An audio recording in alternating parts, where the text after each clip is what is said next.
Assalamualaikum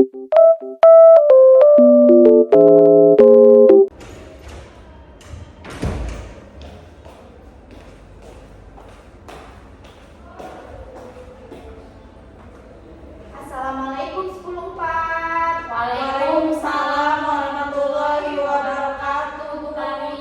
Oke, siapa di sini ketua kelasnya? Bu. Oke, silakan dipimpin doa terlebih dahulu sebelum kita memulai kegiatan pembelajaran pada hari ini. Bu.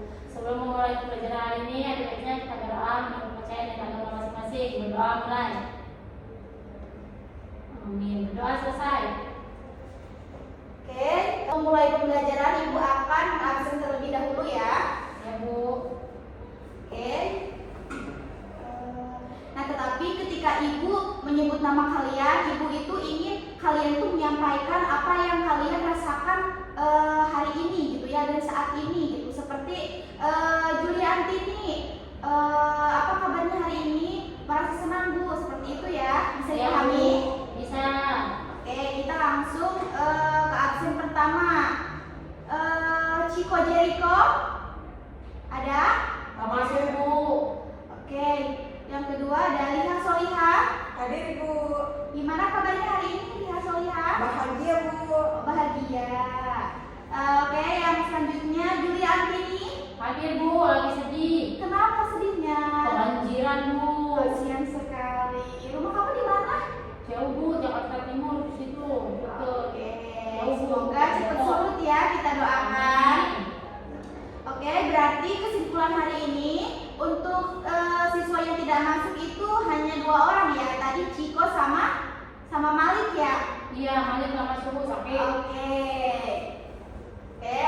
Nah, sebelum kita memulai atau melanjutkan materi dari minggu sebelumnya, Ibu itu ingin kalian menyimpulkan kembali atau mengulas kembali materi yang telah Ibu sampaikan di minggu lalu. Mengenai apa? Tentang apa? Ada yang masih ingat? Kita pada minggu lalu itu belajar tentang materi apa?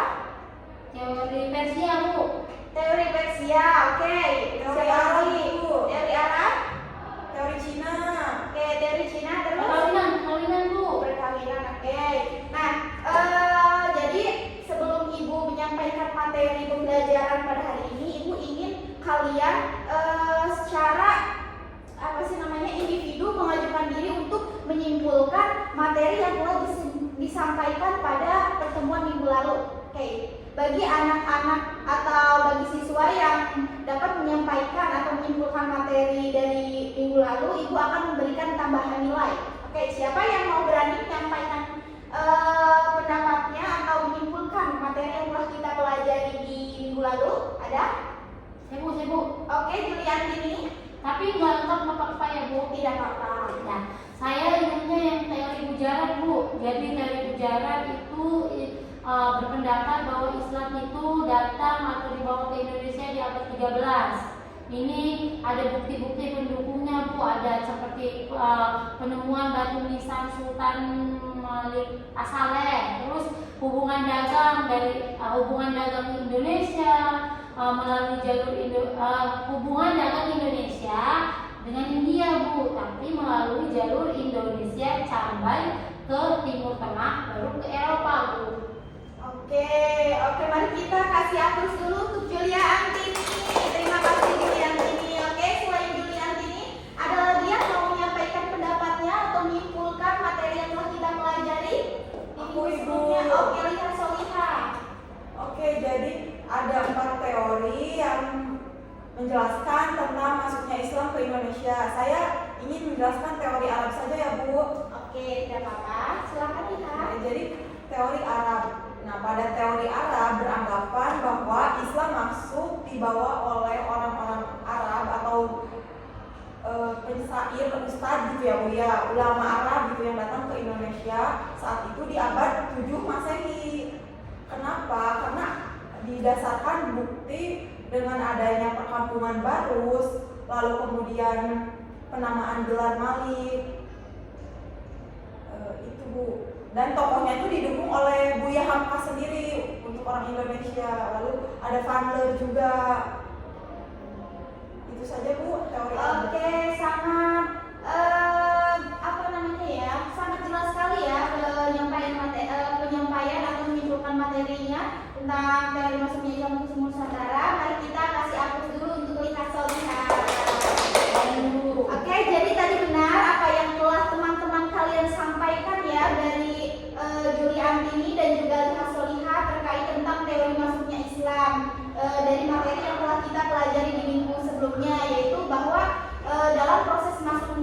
Islam Nusantara itu ada beberapa teori gitu ya. Terdapat 4 teori, yaitu ada teori Gujarat, ada teori Persia, ada teori Arab, dan ada teori Cina.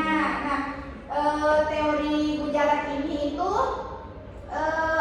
didukung dengan adanya penemuan makam Sultan Malik As-Soleh dan catatan Marco Polo. Kemudian di teori Gujarat ini merupakan teori yang dibawa oleh para pedagang Gujarat gitu kan ya. Dan kemudian teori Arab itu dibawa oleh masyarakat Arab gitu ya. Dan teori pendukung ini, kenapa sih bisa teori Islam itu masuk ke Nusantara? Teori Arab ini menjelaskan bahwa Islam ke Nusantara itu karena adanya persamaan mazhab. Kemudian juga ada dari sultan atau raja-raja kerajaan Islam yang di belakangnya itu memiliki gelar Al-Malik gitu ya. Kemudian juga ada teori Cina. Nah, teori Cina ini merupakan teori yang menyatakan bahwa agama Islam itu dibawa oleh para pedagang dari Cina atau Tiongkok gitu kan.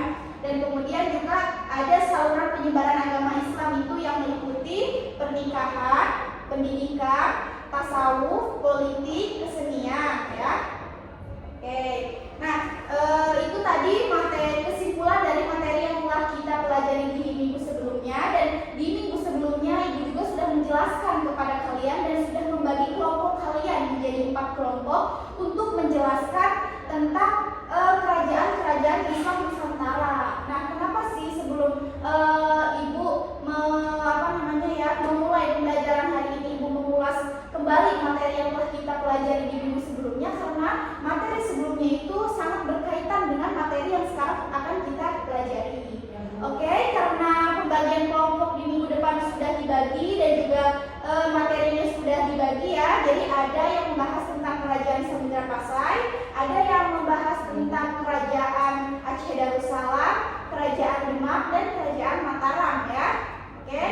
Untuk mempersingkat waktu gitu ya, Ibu akan memberi kesempatan kalian selama 30 menit untuk mendiskusikan materi-materi yang tiap kelompok dapatkan ya, dan nanti dipresentasikan di depan gitu ya, hasil dari diskusi yang telah kalian diskusikan gitu ya. Oke, bisa langsung ya tiap kelompoknya duduk masing-masing sesuai kelompoknya.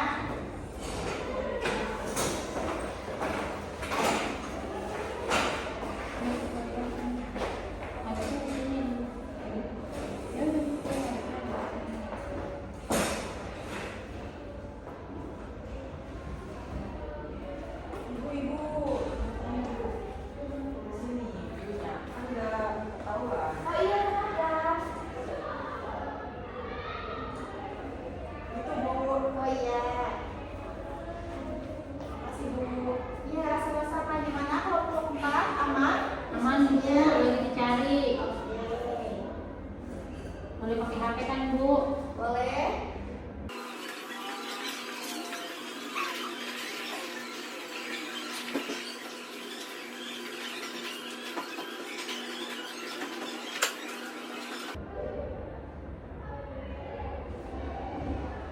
Oke, ini waktunya udah habis ya anak-anak.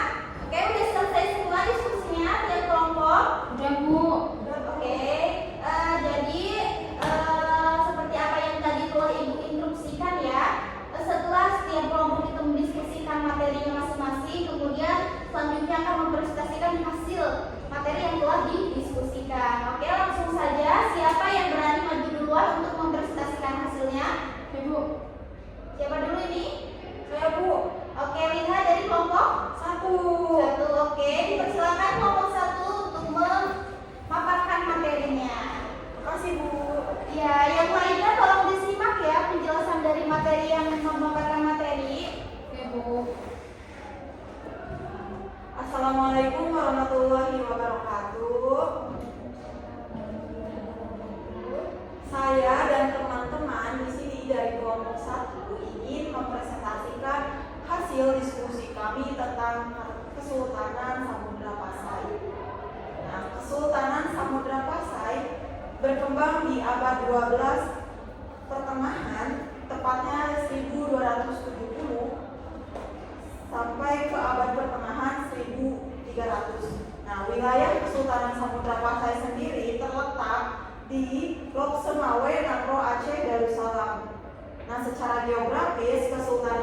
Samudra Pasai terletak sangat strategis karena terletak di wilayah perairan Selat Malaka. Demikian banyaknya saudagar dari luar negeri yang berkunjung dan melakukan aktivitas perdagangan di Kerajaan Samudra Pasai. Sehingga Kerajaan Samudra Pasai sendiri pada bidang perdagangan dan perekonomiannya sangat maju karena didukung oleh lokasinya. Barang komoditinya sendiri ada lada, sutra, dan kapur halus. Oke, jadi itu saja presentasi dari kelompok 1 yang membahas Kesultanan Samudra Pasai.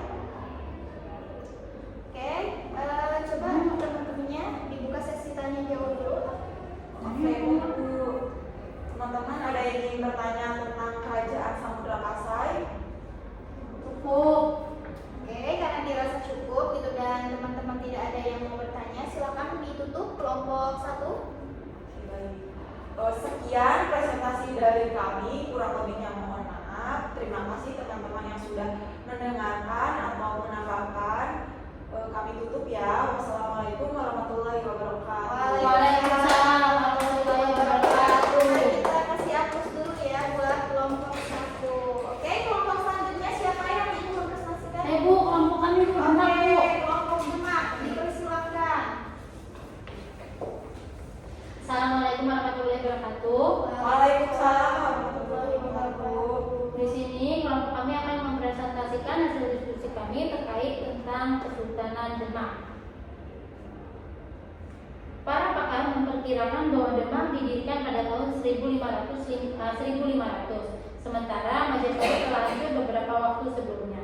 Menurut sumber sejarah lokal di Jawa, kejatuhan Majapahit terjadi sekitar tahun 1478. Hal ini ditunjukkan oleh Chandra Sengkala, Sirna Hilang Kertaning Bumi yang menunjukkan tahun 1400 Saka. Kemudian Kesultanan Demak didirikan oleh seorang putra Brawijaya V, hasil pernikahannya dengan putri dari Campak, yaitu Raden Patah. Kesultanan ini berasal dari sebuah desa yang disebut Galagawangi dalam catatan sejarah setempat. Konon desa ini sebelumnya dihuni oleh umat Islam di bawah kepemimpinan Raden Patah. Dengan petunjuk dari Raden Rahmat atau Sunan Ampel mengenai lokasi tersebut.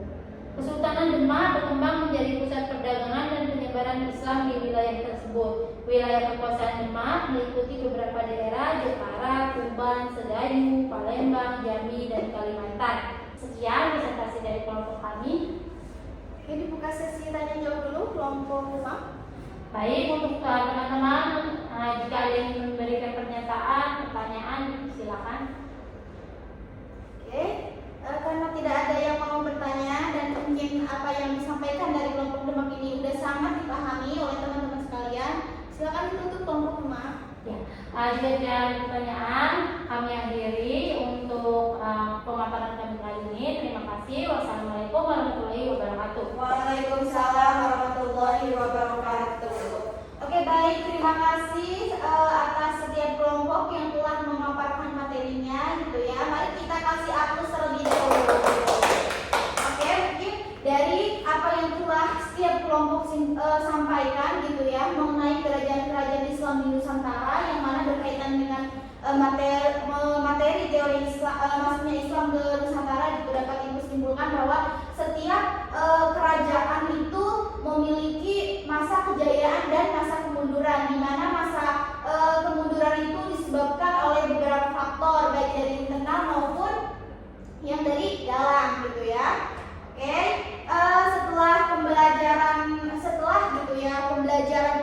kita hari ini gitu ya, Ibu akan memberikan post-test kepada kalian gitu ya sebagai bentuk evaluasi kalian terhadap pembelajaran hari ini gitu ya. Oke, Ibu share linknya ke ketua kelas ya. Kemudian kalian silakan mengisi post-test tersebut selama 15 menit ya. Oke. Udah dapat semua linknya? Udah Bu. Oke, bisa langsung dikerjakan. Waktunya dimulai dari sekarang ya. Baik Bu.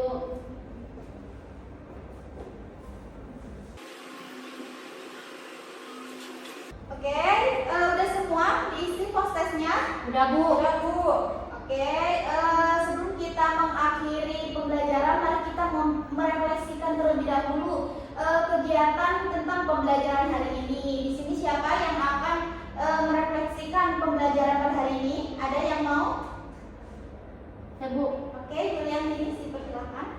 Jadi hari ini kita itu materi atau pemahaman yang saya dapat pembelajaran hari ini mengulas pembelajaran sebelumnya Bu, teori masuknya Islam, saluran masuknya Islam itu ada 6, kemudian teori masuknya ada 4, Gujarat, Arab, India, Cina. Kemudian Persia Bu, Persia sama Cina. Kemudian ada kerajaan-kerajaan Islam Bu. Tadi per kelompok itu ada kelompok Demak, ada kelompok Samudra Pasai, Banten Bu. Oke, terima kasih kepada Juliantini atas kesimpulan yang telah disampaikan mengenai pembelajaran hari ini. Nah, mungkin Ibu sedikit menginformasikan ya bahwa kita minggu depan itu akan